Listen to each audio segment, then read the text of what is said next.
What's good, everybody? Welcome to the latest episode of Mystery Unsolved. I'm, of course, your host. It is that time. It is the season finale of Mystery Unsolved. You may notice I'm currently streaming from a different location. It's literally the same room. It's not a new location at all.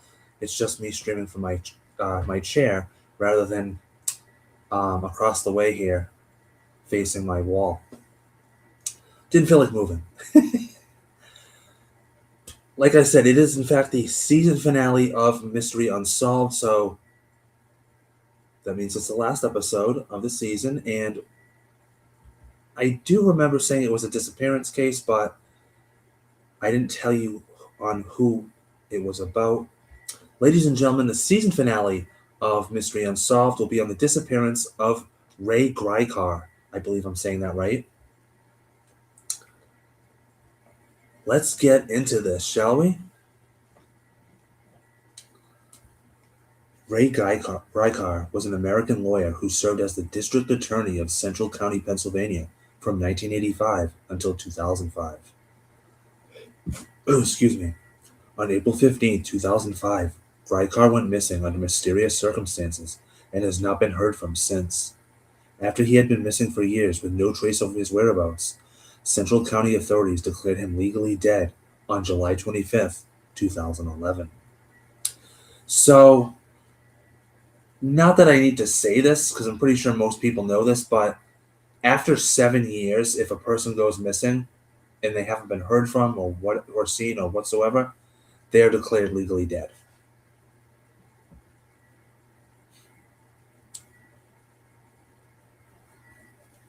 Gricar was reported missing to authorities after failing to return home from a road trip. His car was found in Lewisburg with his cell phone inside, and a later date his and at a later date his laptop computer and a laptop's hard drive were found in the adjacent Susquehanna River. The hard drive was found in a different location in the river than where the laptop was found, which indicated that the hard drive was removed before the laptop was tossed into the river.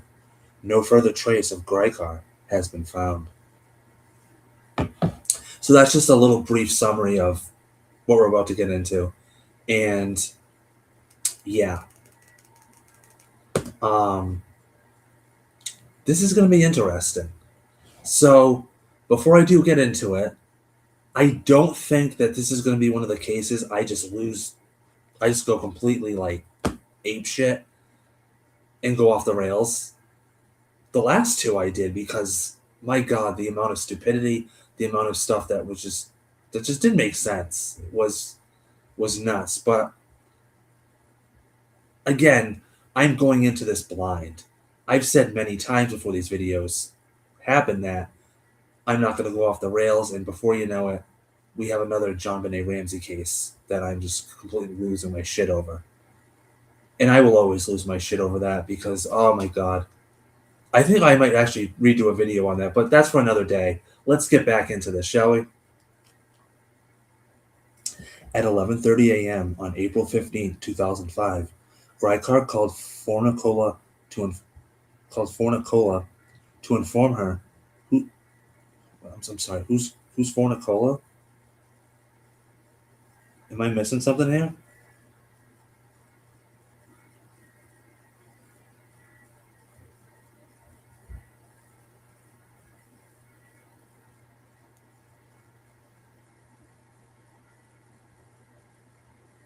I'm so confused right now. Who's Fornicola?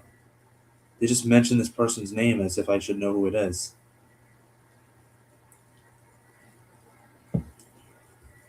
Called Fornicola, whoever that is, to inform her that he was driving through the brush the Brush Valley area of northeast of Central Hall. Gricar failed to return home, and late that evening, Fornicola reported him missing. Oh, is that his wife?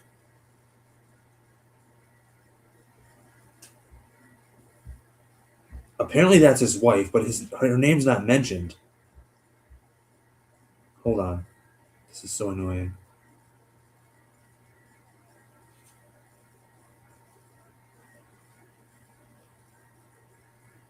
Oh, I'm supposed to read his personal life before I read the disappearance. My bad. Gricar moved in with his girlfriend, Patty Fornicola, an employee of the Central County District Attorney's Office. He was living with Fornicola in her childhood home at Belafonte at the time of his disappearance. Ah, okay. Thank you for that. That was like the first time I've ever had to read someone's personal life in order to find out who a person was. Gricar failed to return home, and late that evening, Fornicola reported him missing. The following day, investigators identified Gricar's red Mini Cooper, nice car, in the parking lot of an antique store in Lewisburg. The car contained his county-issued cell phone, but not his laptop computer, keys, or wallet. So 2005, cell phone? So we're probably talking flip phone, like Motorola. Yeah, we're talking one of those dinky ass little like flip phones. Investigators identified no signs of foul play. Police and family members noted that the location of the vehicle, adjacent to two bridges over the Susquehanna River, bore some similarities to the location of the vehicle Gricar's older brother Roy when he committed suicide in 1996. Hmm, that's interesting. In the days following the discovery of Gricar's vehicle, hold on, let me read that again. Police and family members noted that the location of the vehicle adjacent to the two bridges over the Susquehanna River bore some similarities to the location of the vehicle of Gricar's older brother Roy when he committed suicide in 1996. Okay, I read that the first time I read that, it didn't sound good to me, but I just kept going and talking to you people. Yeah, sorry about that. All right. In the days following the discovery of Gricar's vehicle, authorities searched the river and its banks, but found no sign of him. Police also noted that a sniffer dog's behavior around where Gricar's car was found suggested that he may have gotten into another vehicle with someone else. Pennsylvania authorities asked the FBI to analyze Gricar's bank accounts, credit card records, and cell phone records, but found no clues as to where he may have been. So, this dude just completely goes off the grid. They tell the FBI, hey, can you like look into his financials, um, his cell phone records, like anything? Like, did you get a hit? And they're like, no, there's nothing. On July 30th, fishermen discovered Gricar's county-issued laptop in the Susquehanna River behind a bridge between Lewisburg and Milton, but its hard drive was missing.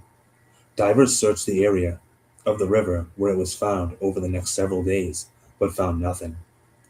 2 months later, someone recovered a hard drive on the banks of the Susquehanna River, about 100 yards from the location of the laptop, and investigators hypothesized that had come from his computer. However, it was badly damaged. An analysis by the FBI, the U.S. Secret Service, and the data recovery from Kroll OnTrack failed to recover anything from it. In April of 2009, Belafonte police revealed that before Gricar's disappearance, someone had used the home computer at the residence he shared with Fornicola to perform internet searches on topics such as how to wreck a hard drive, how to fry a hard drive, and water damage to a notebook and computer. So, it's theory time. It's theory time. Yeah, so I'm thinking he probably had like, and he was a lawyer, he was a district attorney. He probably had some heavy stuff on people that was on that hard drive, and maybe he knew people were coming after him, so he just kind of hucked that shit into the river. Hard drive first, laptop second, and then the people came and got him and asked him where the laptop was, and he told them he hucked it into the river, and they weren't going to chase after it because it was in the water downstream by then. They just said, you know what? You're coming with us. Your ass is coming with us. In June 2011, Gricar's daughter Lara, who was trustee of his estate, petitioned Central County to declare him dead.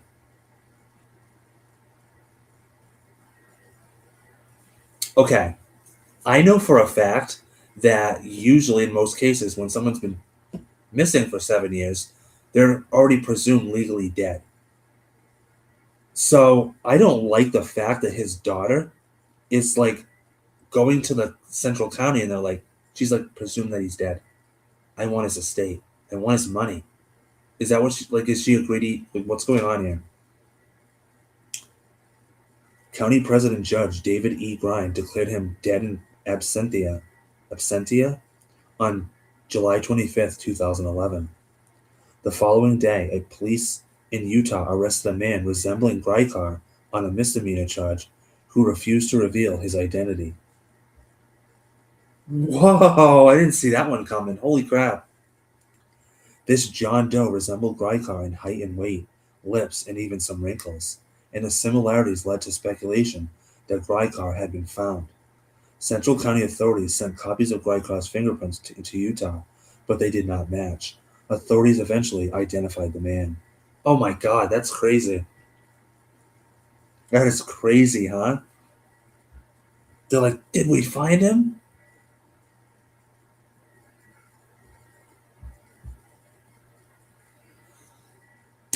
Theories. Here we go.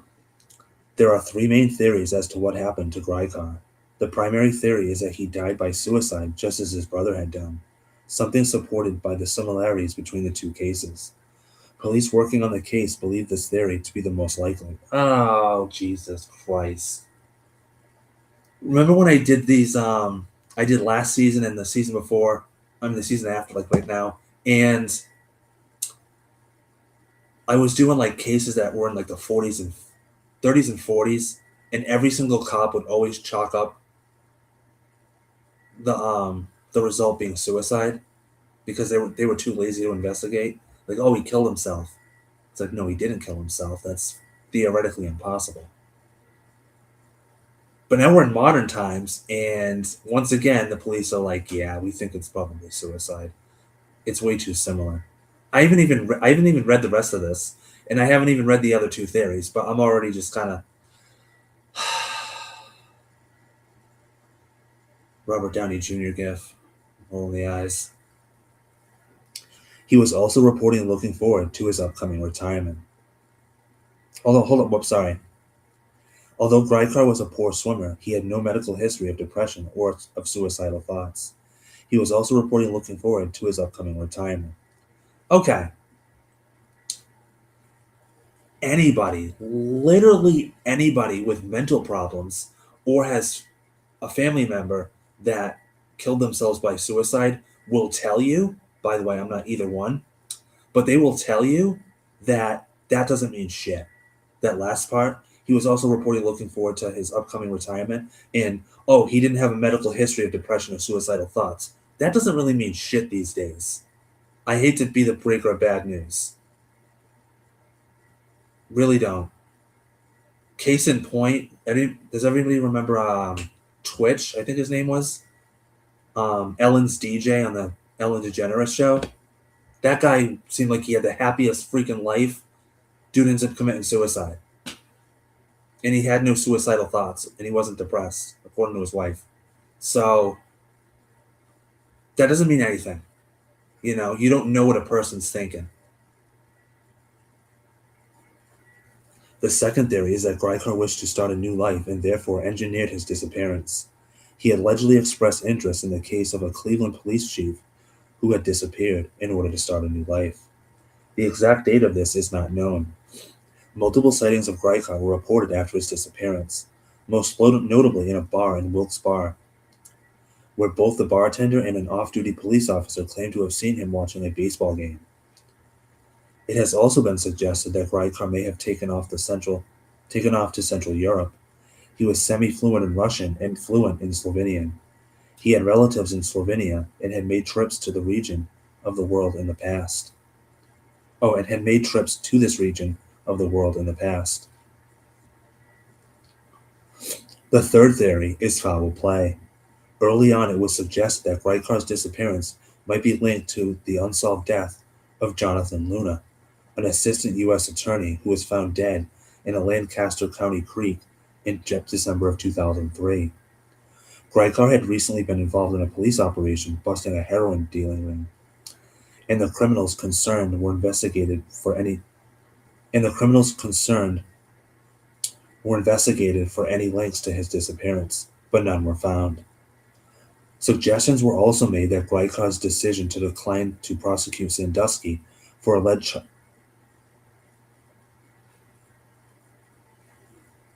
I'm just going to back up a second because I did come across something here early. It's like the first thing, I think.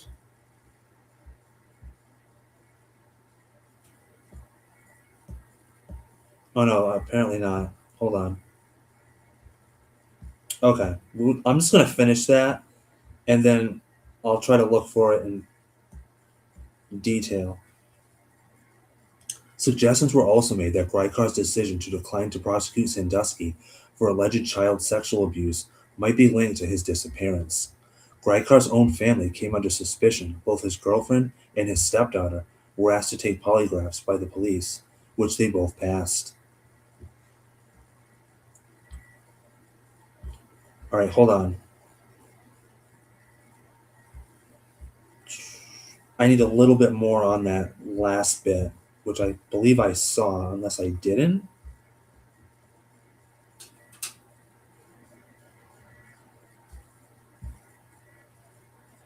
I could have sworn I saw it. Oh, here we go. Gricar's office was part time when he was elected and successfully campaigned to make it full time in 1996. He was re elected in 89, 93, 97, and 2001. During his tenure in 1998, Gricar declined to press charges against longtime Penn State assistant football coach Jerry Sandusky, following allegations of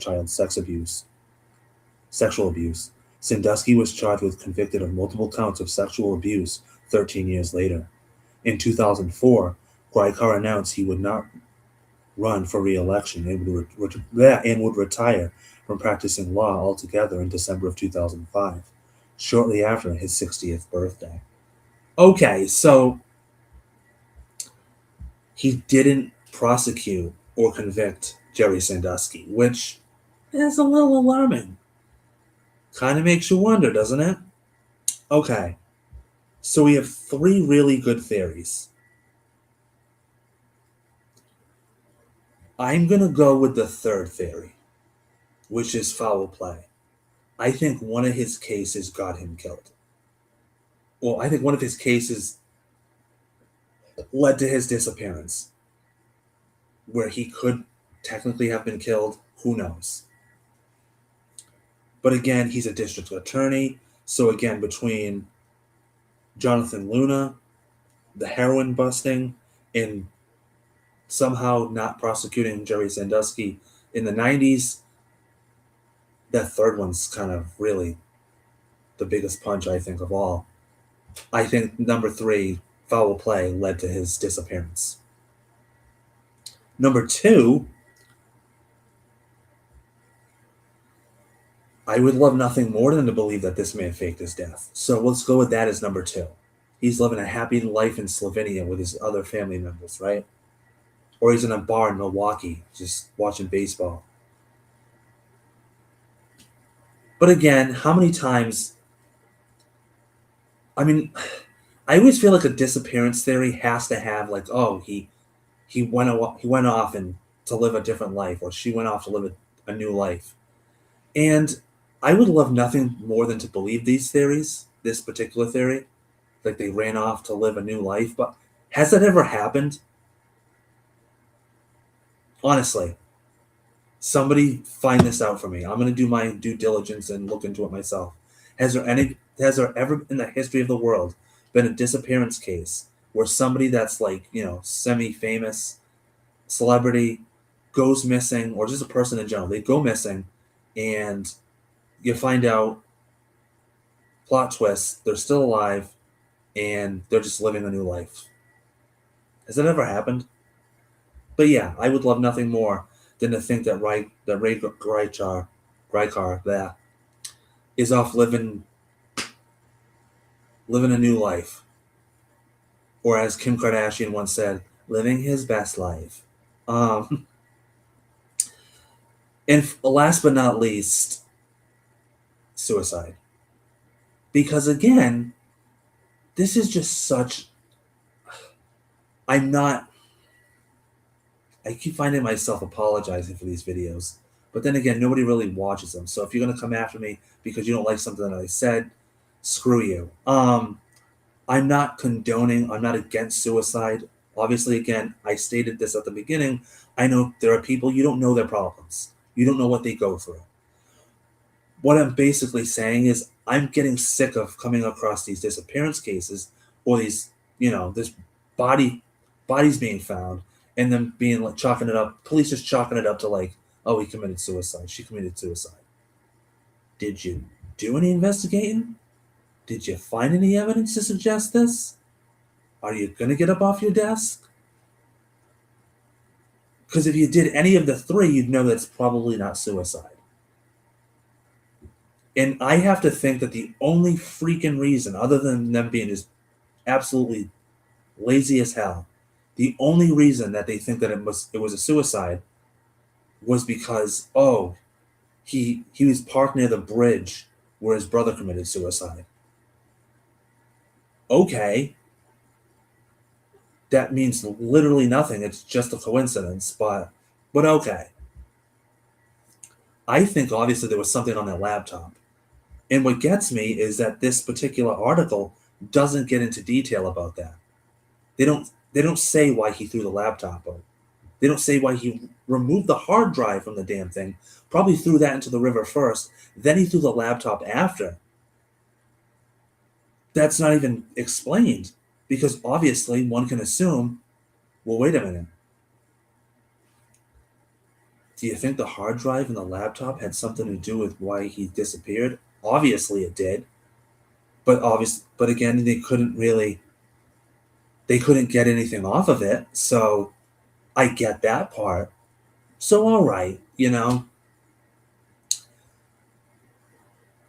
it does make me wonder though, because technically I was gonna say that if he had something incriminating off of that from somebody that he was prosecuting as a district attorney, that that would be a reason he'd throw it into the river. But also, if he was gonna commit suicide and he didn't want that information found out because there was something incriminating against him or whatever, he could have thrown that out, then committed suicide. So obviously, that laptop and that hard drive was very important, but unfortunately, way too damaged.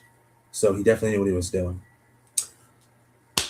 What do you think happened to Ray Gricar? Gricar. I keep saying Gricar. What do you think happened to Ray Gricar? Do you think he committed suicide, like his brother? Do you think he's out somewhere living a new life, or do you think that it's number three, like I did, that it was unfortunately foul play? And that because his job was so important, that in all likelihood it may have gotten him killed. Do let me know in the comments below. And if you're not already doing so, hit subscribe so you know anytime that I go live.